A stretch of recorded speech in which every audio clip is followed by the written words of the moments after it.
আরে ভাই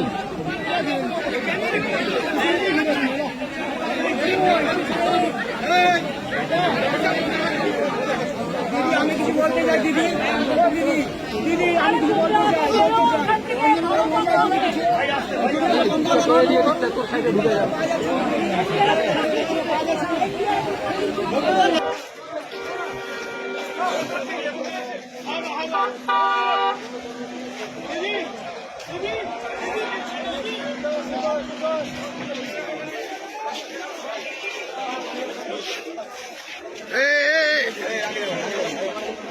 আরে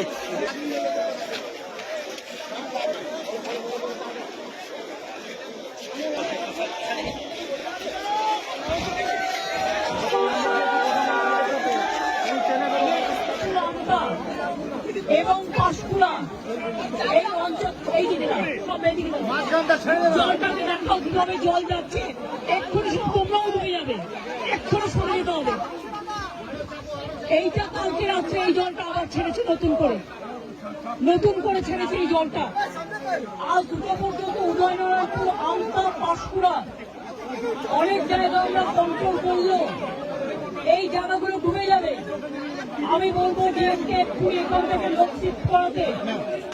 দুই হচ্ছে যাদের কাঁচা বাড়ি ভেঙে গেছে তাদের লিস্টটা মতো দিতে। তিন হচ্ছে যাদের জমি নষ্ট হয়ে গেছে, শস্য নষ্ট হয়ে গেছে, সরো জলটা দেখতে দাও, জলে ডুবে যাবে এক্ষুনি। কৃষি জমি যাদের আছে বা শস্য আছে তারা চিন্তা করবেন না, তারা শস্য বীমার টাকা পাবেন শস্য বীমার টাকা। আপনারা যতদিন বাড়ি ফিরতে না পারবেন সরকার রিলিফ দেবে, আপনাদের যা সাহায্য করার করবে। এটা ঝাড়খণ্ড জল ছেড়েছে এবং ডিবিসি কেন্দ্রীয় সরকারের সংস্থা আমার মনে হচ্ছে 4 লাখ কিউসেককে ছাড়িয়ে গেছে, যা কোনোদিন জীবনে হয়নি। কারণ আমরা 5 লক্ষ পুকুর কেটেছি, আমরা 500 কোটি টাকার চেক ড্যাম করেছি, আমরা কপালেশ্বর কেলেঘাই প্রোগ্রামের মধ্যে দিয়ে অনেক এলাকাকে সেভ করেছি। ঘাটাল মাস্টারঘাট প্ল্যান যেটা পড়ে আছে 10 বছর ধরে, সেটাও আমরা ডিপিআর তৈরি করছি, আগামী 2 বছরের মধ্যে করে দেব।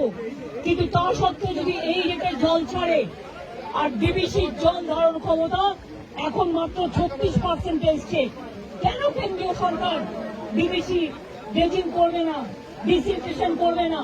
ডিবিসির জলে কেন বাংলা ডুববে আমি জানতে চাই, আমরা কৈফিয়ত চাই। ফরাক্কায় ড্রেজিং করে না, বাংলা ডোবে, বিহার ডোবে। আর ডিবিসি ড্রেজিং করে না, বাংলা ডোবে, বাংলায় জল ছেড়ে দিয়ে ঝাড়খণ্ডকে সেফ রাখে। এটা তো ঠিক নয়। বাংলা একটা নৌকার মতো, আর সব জল নেপালে বৃষ্টি হলে উত্তরবঙ্গে ঢুকবে, ভুটানে বৃষ্টি হলে জলপাইগুড়িতে ঢুকবে, আলিপুরদুয়ারে ঢুকবে, কুচবিহারে ঢুকবে, নর্থ বেঙ্গলে ঢুকবে।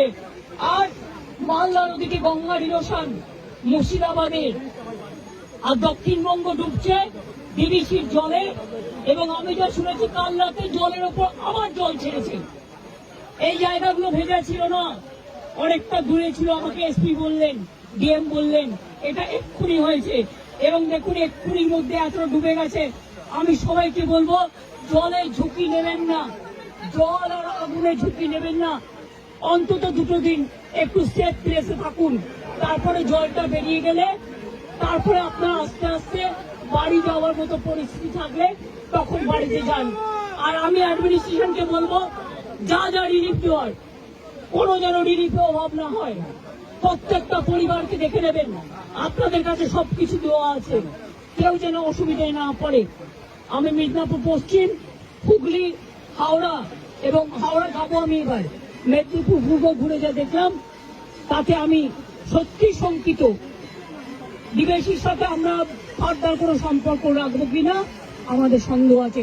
আমি সব সম্পর্ক কাট আপ করে দেবো যদি মানুষকে এইভাবে ডোবায়। মানে পুরো চক্রান্ত, মানে এটা পূর্ব পরিকল্পিত এবং এটা পরিকল্পিত বন্যা। এটা আমাদের বৃষ্টির জলে বন্যা নয়। বৃষ্টি হয়েছে 3-4 দিন, কিন্তু এটা ম্যান মেড প্ল্যান। আমি আবার আপনাদের বলছি আমি এখানে যারা আছেন এই দেখুন কতটা ভরে গেল আপনারা থাকতে থাকতে। আমি আপনাদের অনুরোধ করব সরে যান এক্ষুনি মানুষকে নিয়ে। সামনে থেকে যারা দোতলায় দাঁড়িয়ে আছেন ওই বাড়িটাও ভেঙে পড়তে পারে জলের তোড়ে। প্লিজ আপনারা সেফ জায়গায় চলে যান। জল কিন্তু 8 ঘন্টার মধ্যে ডুবিয়ে দেয় সব, আগুন যেমন হুম করে ডুবিয়ে দেয়। আমরা পাঁশকুড়া থেকে আমি দেবরাতেও জানি হয়েছে, দেবরা আমি দেখতে দেখতে এলাম। দেবরা আমি ডিএম কে বলবো, পশ্চিম মেদিনীপুরের ডিএম কে বলতে দেবরার রিলিফ গুলো পাঠাতে, এমএলএ কেও একটু কনফিডেন্স নেবে জেলা পরিষদকে, এবং কেশপুরটাও দেখে নিতে। দেবরাতেও 10টা গ্রাম ডুবেছে এবং খড়গপুর রুরালও ডুবেছে, একটা ট্রাইবেল গ্রাম, সেটাও দেখে নিতে, এবং পাঁশকুড়া যেটা ডুবেছে সেটাও দেখে নিতে। কোন রকম জাতের লোকে না বলতে পারে যে আমি রিলিফ পাইনি। আমি কিন্তু ডাইরেক্ট ডিএম দের দায়িত্ব দেব এবং এসপি কে এটা দেখার জন্য। খরচা করুন, মানুষকে দিন, তাতে যা লাগবে কোনো অসুবিধা হবে না। আমি এখন যাচ্ছি উদয়নারায়ণপুর আমটাকে অ্যালার্ট করতে, কারণ ওখানকার অবস্থা খুব খারাপ। আপনারা যেতে পারেন, একদম গায়ের জন্য করছে না। আমি তো 10 বছর ধরে ফাইট করছি, আজকে আমি 13 বছর ধরে দেখছি। কিন্তু আগে ছাড়তো 75,000 1 লাখ কিউসেক, এবার ছেড়েছে, ওরা ছেড়েছে 4 লাখ, তেলুঘাট পঞ্চায়েত ছেড়েছে আরো 1.5 লাখ, 5.5 লক্ষ। This is very unfortunate. I do not know why central government is not this dredging for DBC. Their reservation power now it came down about 36% only, and all the water they release for Bengal. Why Bengal will be man-made flooded because of central government irresponsible activities? I am sorry, this is not Bengal water. This is the Jharkhand water from Tenughat Panchayat, and this is the water coming from central government organization, the DBC. বারবার সতর্ক করছেন, বহু উদাসীন, বারবার সতর্ক করছেন আপনি। এটা নিয়ে বড় আন্দোলনে যেতে হবে, এটা নিয়ে আমরা বড় আন্দোলনে যাবো।